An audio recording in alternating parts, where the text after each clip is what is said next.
The Antarctic Ocean. Just hearing the name paints the image of a world where human existence feels almost irrelevant. Waves rise as tall as buildings. Winds tear across the sea at speeds over 100 kilometers per hour. Temperatures drop so low that exposed flesh can begin freezing within minutes. And beyond all of that, mountain-sized walls of drifting ice can crush an entire ship without warning.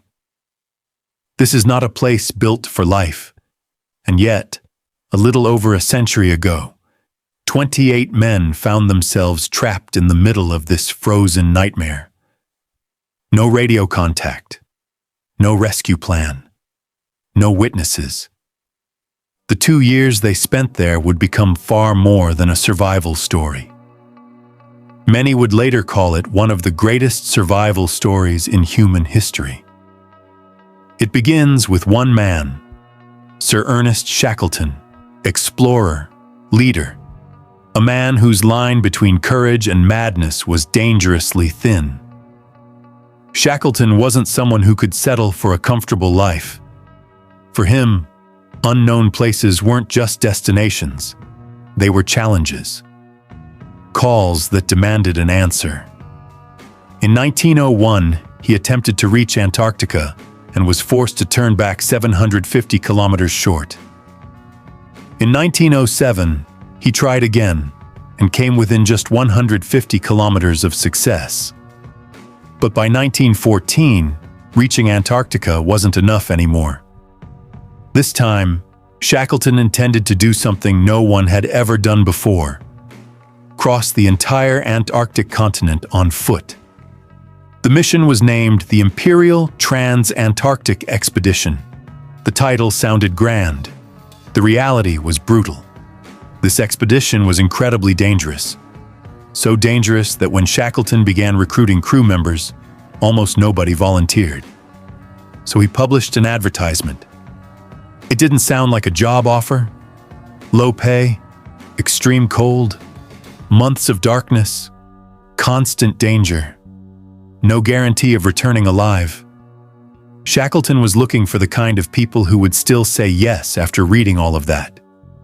And somehow, people did. 27 men joined him, 28 including Shackleton himself. But to reach Antarctica, they needed a ship capable of surviving an ocean filled with crushing ice. Ordinary ships wouldn't last there. Fortunately, one already existed. Built in Norway from thick American oak, specially engineered for polar conditions. This vessel was designed to endure unimaginable pressure. Its wooden structure was built to bend instead of shatter when trapped by ice. Shackleton bought the ship and renamed it Endurance, taken from his family's motto. At the time, it was just a name. Later, it would become something much bigger. On August 8, 1914, Endurance departed from Plymouth, England. The world was already descending into World War I, but Britain approved the mission anyway.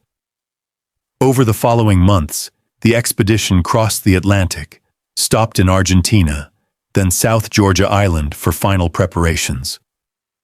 Alongside the 28 men were more than 50 sled dogs meant to haul equipment across Antarctica's frozen landscape. On December 5, 1914, Endurance left South Georgia and headed toward the Weddell Sea, one of the harshest regions on Earth. The real journey had begun. For 46 days, the ship pushed southward. Antarctica grew closer. One more day, and they likely would have reached the coastline. But on January 18, 1915, everything changed. The ice ahead thickened. Slowly at first, then relentlessly. In places, the pack ice reached depths of 18 feet. Endurance could no longer move. The ship became trapped nearly 130 kilometers short of its destination. At first, the crew believed this was temporary. The ice would break. The path would reopen. They tried cutting through it using the ship's engine power. Then, with their bare hands. After days of exhausting labor, the 300-ton ship managed to move only a few hundred meters before the ice locked it in place again. After nearly a month of effort, Shackleton made a decision. Stop fighting the ice. Let the ship drift with it. Nature was stronger than they were. Maybe when winter ended, the ice would release them. But this was where the real test began. Endurance had become a floating winter station. The ship no longer traveled. It simply existed. Shackleton understood something important. Idleness could destroy morale faster than the cold. So he imposed discipline, daily work, daily routines, soccer games on the ice, cooking, haircuts, conversation, anything to keep minds occupied. And strangely, a sense of warmth began forming among the crew. Men and animals grew close. In extreme isolation, companionship became survival. Then, in April 1915, the situation grew worse. Instead of loosening, the ice tightened. Massive sheets pressed against one another with unimaginable force. Even endurance, built specifically for polar survival, began to look fragile ag. Then, in April 1915, the situation got worse. Instead of breaking apart, the ice began tightening around the ship. Millions of tons of frozen pressure stacked against itself. No one fully understood the forces involved. Even Endurance, one of the strongest wooden ships ever built for polar exploration, started looking like paper trapped inside a hydraulic press. The crew attacked the surrounding ice with axes and shovels. Weeks of exhausting work reduced some of the immediate danger, but nothing solved the real problem. The pressure never stopped. On the night of July 14, 1915, everyone aboard the ship was asleep when a violent sound echoed through the hull, as if something beneath the vessel had punched upward with enormous force. Endurance lurched violently to one side. Men woke up confused. Ice groaned, wood screamed. The ship shuddered through the darkness. Nobody slept for the rest of the night. By morning, they discovered the damage. The rudder, essential for steering, had been completely crushed by the ice. Now the ship wasn't just trapped. It was helpless. 28 men sat nearly 2,000 kilometers away from the nearest human settlement. No communication, no rescue. But as long as the ship remained intact, they still had shelter. They still had protection. And that hope kept them going. By October 1915, 9 months had passed. The original dream of crossing Antarctica was dead. Only one question remained. How do we stay alive? Then one night, the pressure increased again. This time, suddenly. Endurance tilted 30 degrees in moments. Water began pouring through cracks in the hull. The crew spent the entire night pumping and hauling freezing seawater by hand. But everyone understood the truth. This fight could not last much longer. On October 27th, Shackleton gave the order no one wanted to hear. Abandon ship. Supplies were unloaded onto the ice. Food, tents, lifeboats, bedding, equipment, dogs, everything they could carry. Then they watched as the ship that had protected them for months slowly died. Endurance groaned under unbearable pressure. Its timbers cracked, its structure twisted apart. Piece by piece, it disappeared into the dark Antarctic water. Some men stood in silence. Some struggled to hold back tears. There weren't words for what they had just lost. Now they were standing under an open sky, on floating ice, in one of the most hostile environments on Earth. Shackleton had one possible destination in mind: Paulet Island, roughly 550 kilometers away. There were reports of supplies and shelter there, but reaching it would be incredibly difficult. The same ice capable of crushing endurance could destroy a small lifeboat instantly, so a decision was made. They would march across the drifting ice itself. The next 6 months sound manageable when spoken aloud. In reality, every single day brought a new disaster.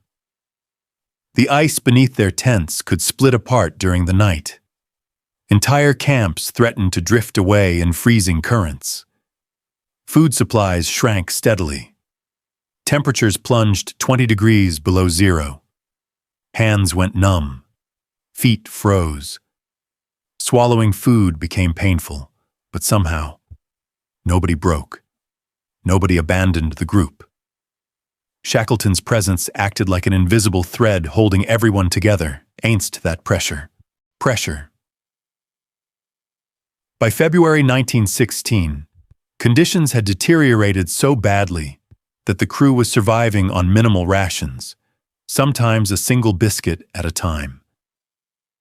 Then came another unbearable decision. The sled dogs that had become companions during the ordeal could no longer stay alive with the group. There wasn't enough food. There wasn't enough strength to care for them. For many men, it became one of the most painful moments of the entire expedition. And then the ice itself changed the rules again. The drifting pack that had been carrying them toward Paulet Island suddenly shifted direction.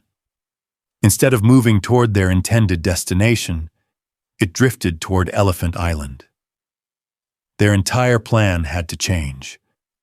In April 1916, navigating broken ice and freezing water in lifeboats, the survivors finally reached Elephant Island. For the first time in 16 months, they stood on solid ground. 16 months. Imagine that moment.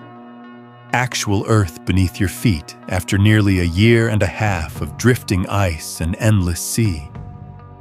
But relief didn't last long. Elephant Island was barren, isolated, and incapable of supporting them for long. Food supplies were disappearing fast. The island was so remote that nobody would think to search for them there. So Shackleton made another decision that sounded almost impossible. He would take a small lifeboat and sail 1,300 kilometers across one of the most dangerous oceans on Earth to South Georgia Island and bring back rescue. The route Shackleton chose was considered one of the most dangerous sea crossings in the world. Waves could reach 90 feet high. Winds were powerful enough to throw small vessels completely off course. There was no GPS, no radio navigation, no modern equipment, only a compass, a sextant, the stars above them, and experience. On April the 24th, 1916, Shackleton and 5 companions climbed into a tiny lifeboat called the James Caird and left Elephant Island behind. 22 men remained on the island with almost nothing except Shackleton's promise that he would return. The next 16 days pushed the limits of human endurance. Every day felt like death traveling one step behind them. Freezing spray coated the boat in layers of ice. Ropes stiffened. Sails froze solid. Waves hurled the tiny vessel upward one moment and dropped it into black valleys of water the next. They advanced painfully through the Southern Ocean, fighting storms, cold, exhaustion, and constant uncertainty. Yet somehow, they kept moving. On May 10, 1916, Shackleton and his crew finally reached South Georgia Island. But survival wasn't finished with them yet. They had landed on the wrong side of the island. The whaling station, their only hope of rescue, lay on the opposite coast. Between them stood massive mountains rising nearly 4,000 feet high. They were exhausted, starving, sick, barely functioning. And now they faced a mountain crossing no one had ever mapped or completed. For the next 36 hours, without sleep, without proper equipment, and without stopping, they climbed jagged peaks, crossed glaciers, descended frozen slopes, and pushed themselves beyond what should have been physically possible. Finally, they reached the other side. When Shackleton arrived at the whaling station, workers barely recognized him. The man standing before them looked nothing like the confident explorer who had left England a year and a half earlier. He was worn down, weathered, thin, and transformed by survival itself. After a brief period of recovery, Shackleton turned immediately toward his final mission, rescuing the 22 men still trapped on Elephant Island. But Antarctica wasn't finished resisting. Ice blocked every attempt. The first rescue mission failed. The second failed. The third failed. Each time, the frozen sea forced them back, but Shackleton refused to quit. 22 men were still waiting. 22 men were still trusting him to come back. Then, on August 30th, 1916, Shackleton finally reached the waters near Elephant Island. From a distance, he saw smoke rising into the cold sky. A signal. A sign of life. The ship moved closer. Shackleton had no idea how many of his men were still alive. As the figures on shore came into view, he began counting. 1, 2, 3, and then 22. Every single man was alive. Shackleton had left England on August 8, 1914. 2 years and 22 days later, the entire team returned home alive. Not one life lost. The original mission, crossing Antarctica on foot, had failed. Shackleton had attempted similar goals before and fallen short. This time was no different. He never achieved the expedition's intended objective. But history didn't remember him for failure.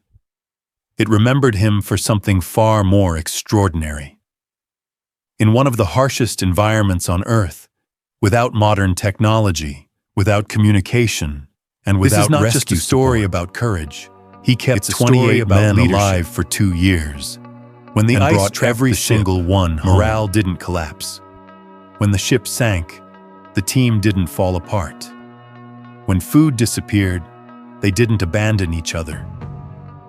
Behind all of it stood one man, Shackleton, who convinced his crew again and again that survival was still possible, even when logic suggested otherwise.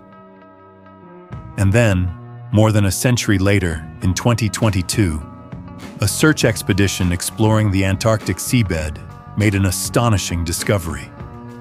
Nearly 3,000 meters below the surface, resting in remarkably preserved condition, was Endurance. The ship that sank in 1915 was still there. The freezing water had preserved it so perfectly that it looked as though time itself had stopped. Even the ship's name remained visible across its wooden stern. Endurance. Perhaps that is the most important truth hidden inside this entire story. Not every storm could destroy it. Not every wall of ice could break it.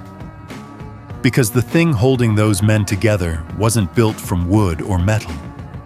It was built from persistence, from trust, from the stubborn human belief that even when everything appears lost, survival is still possible. And maybe that's why, even today, when people look at the name Endurance, they don't just see a sunken ship. They see 28 men who refused to sink.